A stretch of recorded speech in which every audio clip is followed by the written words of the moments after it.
É óbvio que é um processo de grão em grão, é um processo, mas o Fluminense hoje, na minha opinião, já está acima do Vasco, do Flamengo, do Vasco, do Botafogo, em relação a grupo, em relação ao processo de futebol, em relação a cadeiras. E eu acho que isso é muito mérito do Mário, muito. Deixa eu te falar uma coisa que você falou lá no início da nossa resenha, eu estava lembrando aqui que as pessoas perguntaram se você é vascaíno e você falou, sou vascaíno. Isso é muito importante. Quando a gente tem moral, credibilidade, nós somos honestos, cara, eu fico abismado quando as pessoas vão para a comunicação e elas perdem o time. Elas perdem o time.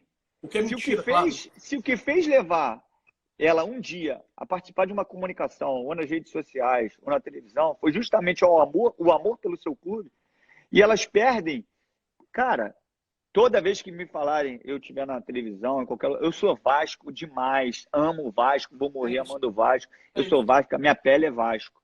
Isso não vai fazer que eu faça um comentário que não seja imparcial. Pedrinho, isso não vai fazer que eu não elogie...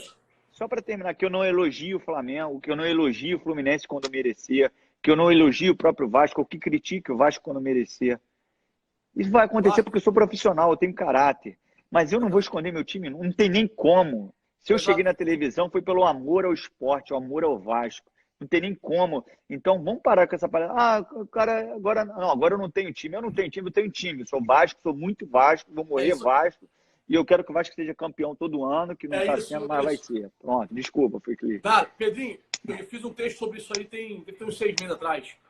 Que eu falei assim, as pessoas que têm medo de falar o que pensam, a primeira coisa que faz é esconder o clube por insegurança não estar falando.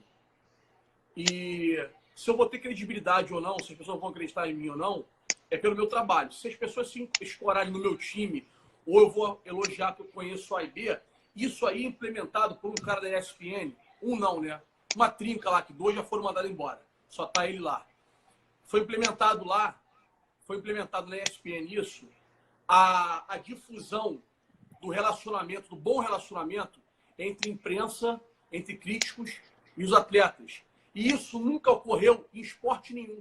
Na NBA, os caras têm relacionamento com o repórter, na Fórmula 1, no futsal, mas no campo, graças aos caras humilharem os atletas, porque o jogador de futebol no Brasil virou bandido.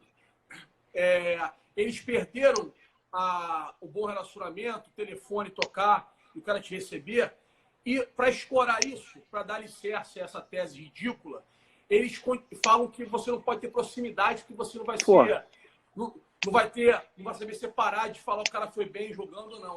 É que no Brasil, infelizmente, foi criada uma cultura do certo, do cara que venceu, ele ser criticado porque venceu. E tudo que vence vem acoplado à safadeza. Então, os caras da imprensa que eu tenho ojeriza e que não venceram 1/20, 1/1000 dos que estão vencendo, fizeram essa separação entre imprensa e atleta porque simplesmente não tem mais brecha, porque não sabem criticar, não sabem falar. Sabe por quê? Foi que Oi? Andar no carro que a gente anda hoje é mole. Agora, pegar o trem que a gente pegou, ninguém quer, né? Exatamente. E o que eu tenho é o seguinte... Tu consegue segurar essa live aí só para eu pegar um copo d'água? Claro, porra. Vai lá. Vai. Depois tu me responde qual vinho tá tomando. Teu amigo... Sport TV, fala. Porra, não posso falar não, porque depois o nego vai falar um monte de besteira aí na internet. Mas no particular eu te falo. Alô? Já se inscreveu no canal? Deixa o teu likezinho aí. Dá moral pro Fui Clear, né? Custa nada, porra. Deixa de bobeira. Obrigado pela moral de sempre. Aproveita o vídeo aí. Fui Clear. Então, Pedrinho, só para fechar meu raciocínio.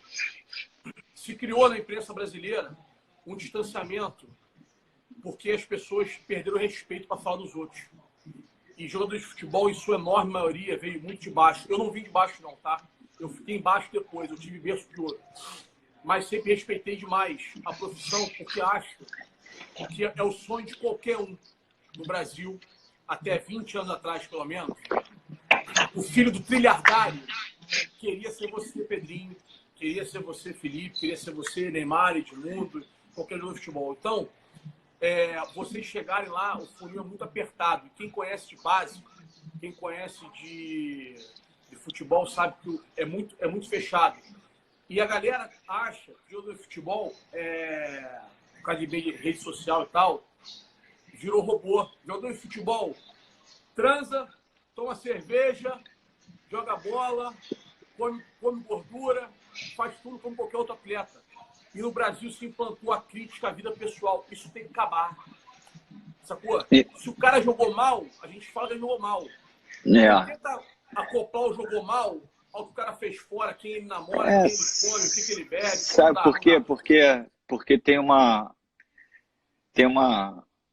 história por trás do jogador, né, cara? Só uma outra vírgula.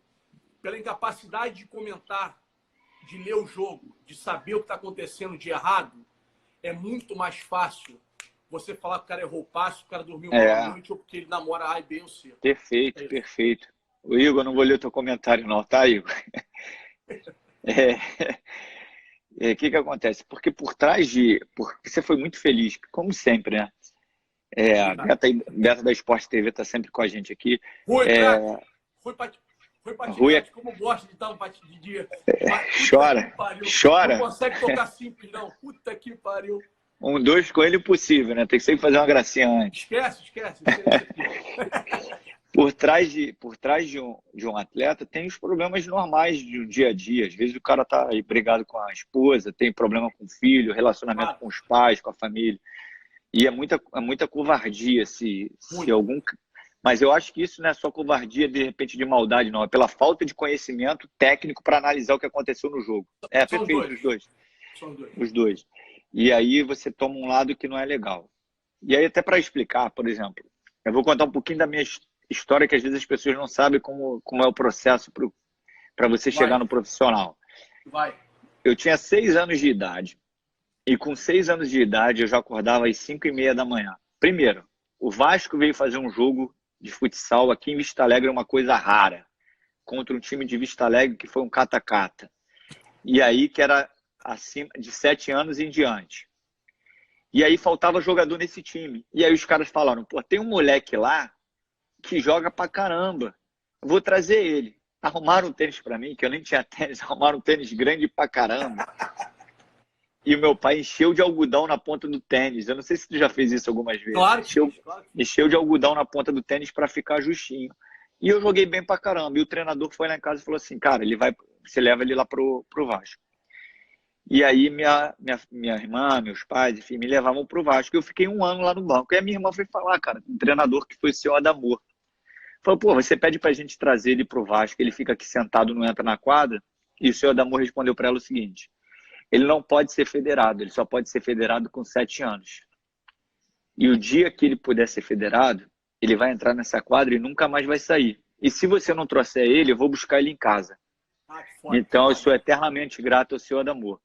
Mas aí, contar a minha história. Então, eu acordava com 6 anos de idade, às 5 horas da manhã, e meu pai me levava no ponto de ônibus, que, por sorte, era o ponto final, e eu passava por debaixo, aí o Menudo, que me deu a carona, que eu falei que era o nosso goleiro, falando do meu pai, que tinha um apelido de cobrinha, eu passava por debaixo da roleta, porque eu só tinha 50 centavos, e aí eu passava por debaixo da roleta para ter o dinheiro de volta da passagem, porque a passagem custava 50 centavos.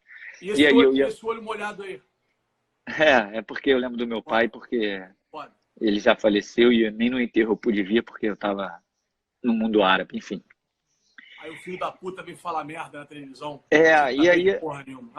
E aí você passa por esse processo E aí quando você já vai atingindo uma idade maior, eu passei por esse processo um bom tempo. O treino era à noite, de futebol de salão. E aí meu pai ia, às vezes que ele estava desempregado, ele não conseguia ir, mas quando ele estava trabalhando, ele ia direto do trabalho para lá.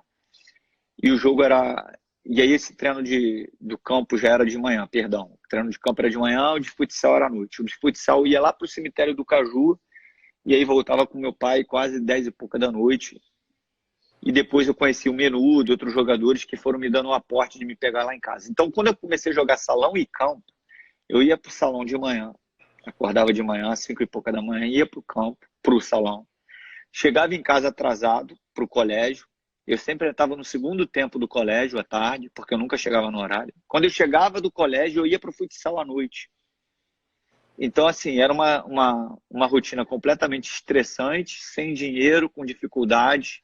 E, e com uma incógnita, porque não, por mais que você tenha talento, eu vi milhares de jogadores que jogavam muito mais do que eu, mas muito mais do que eu, que eram seleção de base igual eu era e não chegaram. Eu conheço vários. Conheço vários. Porra, vários, que jogavam demais, né? Que é essa história de pegar uma bola no gol e levar no outro. Eu vi vários. Conheço vários. E eu cheguei. Então, assim, quando a gente coloca sorte, parece que é falta de conteúdo para comentar. Eu acredito em Deus, eu acredito que Papai do Céu Eu bota a também, mão. muito. Muito. Papai do Céu bota a mão, ele vê a história, ele vê a tua dedicação, ele vê a tua disciplina. Não vê dos outros? Não, de repente dos outros ele vê outro tipo de situação, eu não sei. Claro. Mas é que você passa ali 10, 15 anos sofrendo, assim, sem saber.